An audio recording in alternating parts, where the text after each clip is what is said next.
And we're back here for episode 70 of the Moto 247 show. I thought it was 69, but I was wrong. Back for episode 70 here with Joey Crown, and just talking about his last couple of years and what his plans are. And finally cool to have someone in the studio because normally it's just me being lonely in here, so kind of nice. And yeah, so what's up? What's going on? Yeah. Wanted to come in here and talk to my man Ezra about past 3 years since my crash at Colomex. Just a summary of what's been going on and what my plans are. I'm finally made a lot of progress in my recovery, and I've gotten back to a little bit of racing, and I wanted to kind of share what the future holds for me, and I'm pretty excited about it. So come in here and talk to my friend and BS a little bit about it. Yeah, I forgot where we left off because I think you were on the last one, right? Probably, yeah. It was like back in July, so it's been a while, obviously. And I know we talked a little bit about like what you had going on at the time, just like, not overall, but like just certain races and stuff, certain GNCC stuff, and yeah, but I don't think everyone got the whole big picture kind of view of what's going on because it's crazy. It was what 2021 when everything happened in Supercross. Yeah, right? November, yeah. 21. November 21. So yeah, 3 years here, ending on December 31st here, about to be New Year's Day of 2024 going into 2025. So it's been I guess for you, a hell of a last 3 years.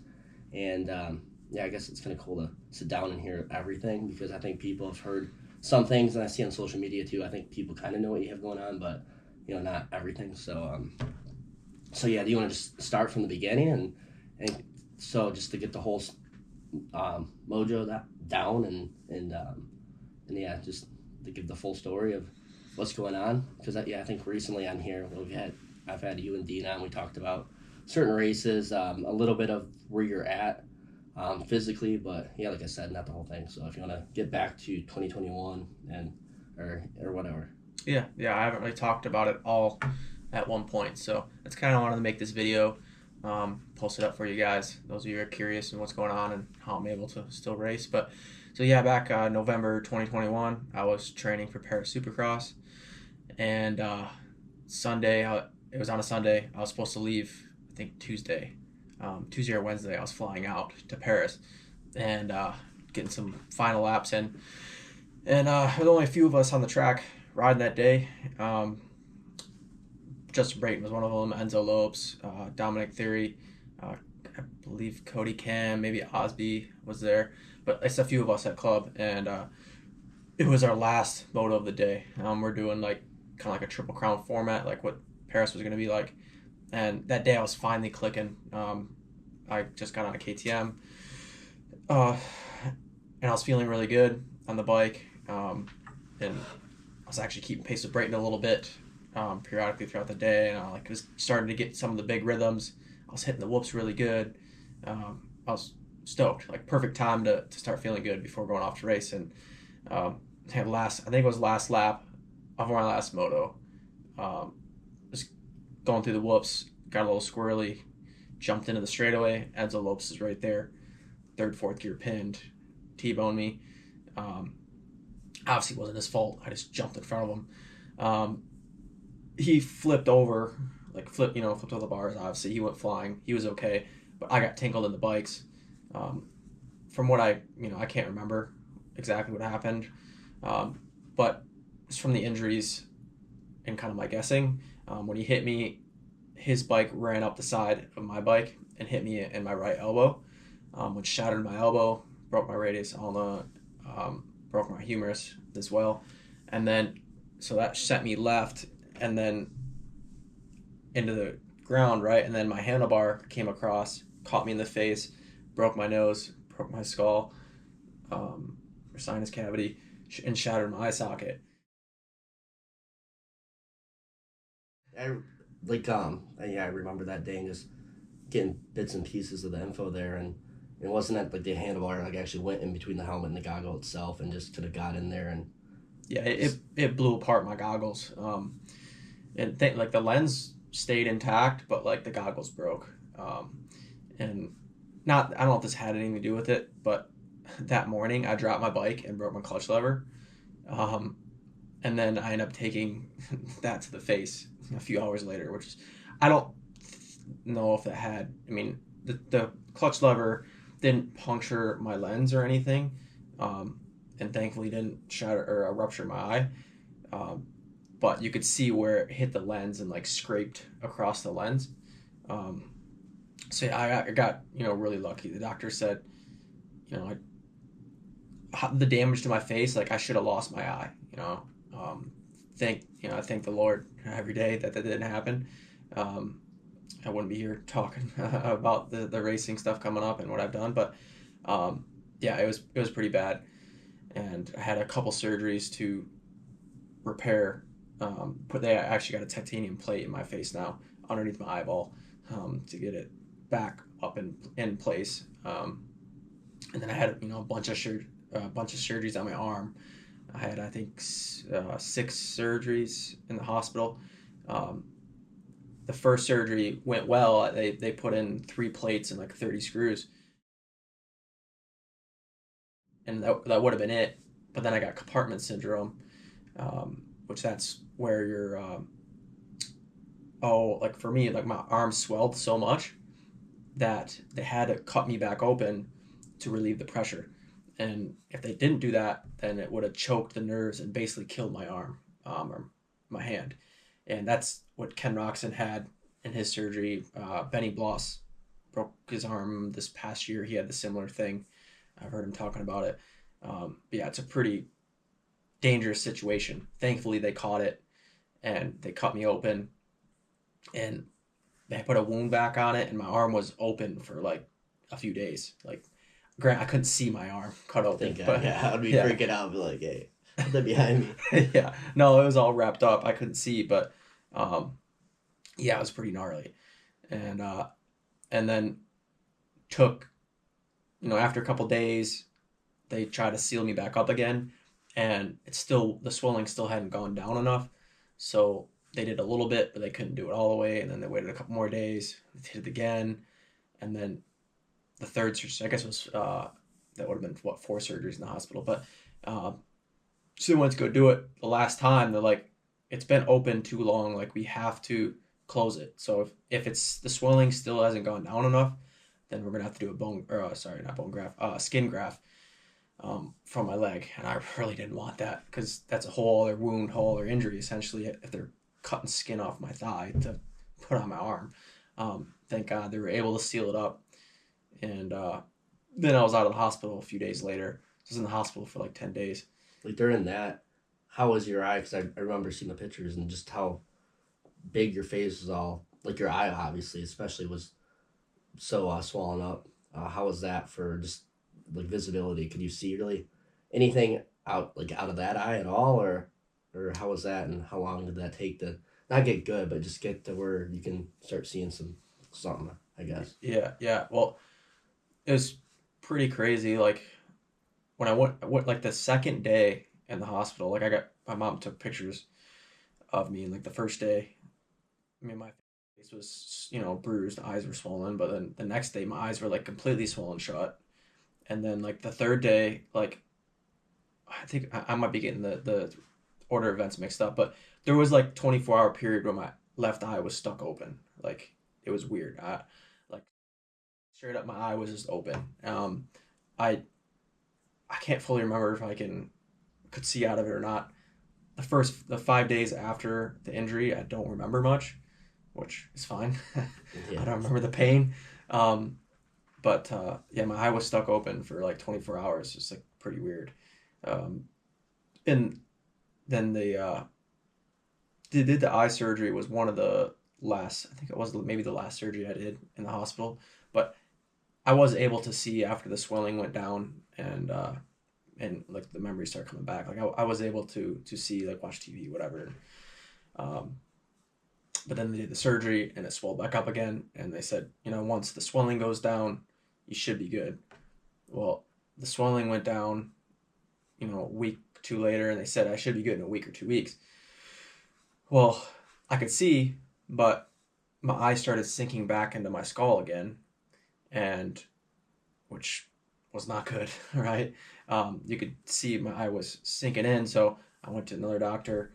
They checked it out, and like you're going to have to do surgery again because whatever they did didn't stick. And then I got a CAT scan to check it out, and the CAT scan, they couldn't even see a plate or anything in there. So we're like, what the heck's going on? Like, that's weird. And then when I had the surgery done, the doctor told me that there was nothing in there.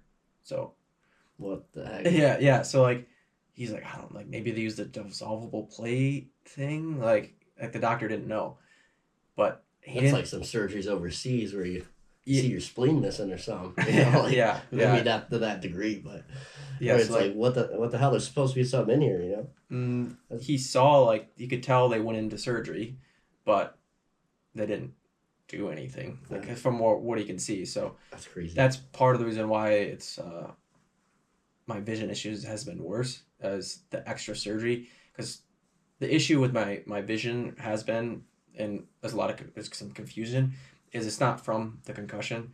I've had, I got a bad concussion. I've had multiple ones, but my double vision stemmed from the scar tissue from the surgery and the trauma to the muscles around my eye. Um, so there's a lot of scar tissue built up under, which kind of keeps the eye pulling down. It doesn't raise up evenly with my right eye. How much more is that from like the second one? Like the first doctor that initially did it, like if he did it correct and did a good job and didn't have to go back in there, how much did they say like more scar tissue is going to be in there, since they're having to go like back in there and do it? Yeah, you don't really know, and like this doctor isn't going to talk crap on the previous doctor, like how they do it, and I wasn't going to chase the other doctor. Like, I mean, it's sucks. Put a bad review in yeah, it sucks, and like the doctor make it sound super easy, but my case was a little bit harder with how it was and how they had to put the plate in. It was a little more specialized. So I think maybe when the first doctor got in there and he realized like, oh dang, like this isn't what he thought, and I maybe just so he's like he couldn't fix it, but he told us no communication, or he told us he did. I don't know because we couldn't figure it out, but see, that really sucked. So then I actually, the crazy part is when I went into the second surgery, I didn't have double vision. I had a little double vision here and there, but it just like my eye was sunken in. So like when I looked, I didn't have the range of motion, but like I had a pretty wide field of single normal vision. But then after the second surgery is when I got the double vision. My eye looked right, like it looked even. It didn't look sunken in my head. But I started getting double vision after that, and the doctor's like, "Oh, it should be gone 2 weeks." I went back in 2 weeks. It's still there. I'm like, what's going on? Oh, maybe the trauma. Like, maybe 4 to 6 weeks. I go back 6 weeks, still double vision, and then the doctor's like, I don't know. Like, wasn't it pushed to like 3 months and the 6 months? Yeah, it was like it was going a little bit at a time. Yeah, he said it should be good by now. So I went to So this was 2022, right? Yes. This is 22. Yes. So I went to U of M, Ann Arbor, Kellogg Eye Institute, like, to see like a doctor that specializes in the muscles around your eye, because that's where we figured the problem was. And I went there, and she's like, "Yeah, you need surgery, like, to fix it. That's the only way you're gonna get better." And I'm like, was working with some neurologists and stuff, and some doctors that are telling me eye exercises. So I was doing eye exercises, but that doctor was like, "No, those don't work." I'm like, I don't know. Well, I told her like, I want to wait on surgery. I don't want to jump into another surgery. So I set up an appointment like for the end of the year, and I'll come back. If it's not getting better, then I'll think about getting surgery.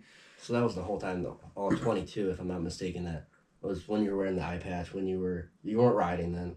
Right? I did start riding. You did start riding? June or July. So that's the eye patch when driving.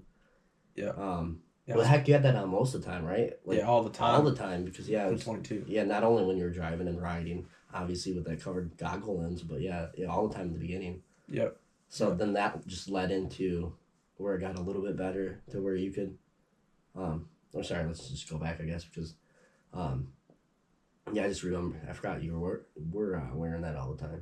Yeah, and so I was doing a lot of those exercises, really focusing on that. like kind of physical therapy for my eye. You know, it's like Mm-hmm. a body part. I was trying to do it for my eye, and I mean the doctor at U of M said it doesn't work, but I was like, you know, I want to see for myself Yeah. before getting another surgery, and it's a really risky surgery, and it's not 100% guarantee it's going to work. Um, so yeah, I did a lot of eye exercises. I went back, like 4 months later, and it had improved a lot, and almost to the fact like I can work without covering it at that point, which I was doing suspension.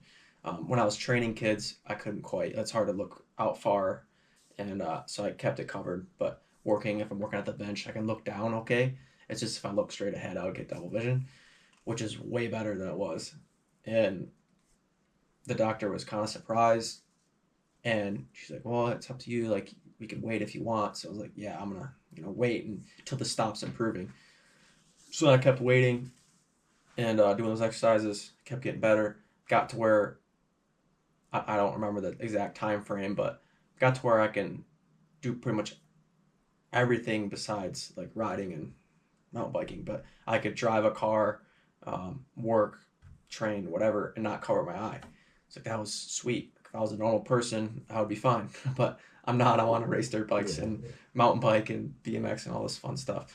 Um, Still, so I was still covering my eye to do all those activities, but like I said, working and driving, I wasn't covering it.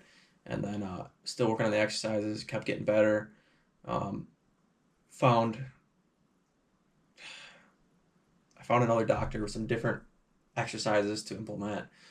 Started doing those, and it started to improve a lot more. And yeah, I just kept getting better. And So at this point, your arm was good, right? yeah, my arm was good. I had the hardware removed.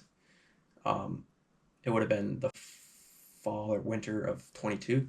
I actually went back to club, and I coached there. I was a trainer there for like 3 weeks to try it out, see if I wanted to do that or whatnot. And I enjoyed it, but they didn't really want to pay me what I was worth, and it wasn't worth moving from Michigan and doing that. So, but after that, I had most of the hardware removed out of my arm. There was a couple screws that broke off in there that are stuck in my arm for the rest of my life. but um, but it's good. My arm is good. Was good after that. That surgery is pretty gnarly, and recovering from that was a little bit gnarlier than I thought. But I guess it was almost 30 screws and 3 plates throughout my arm, so to be expected.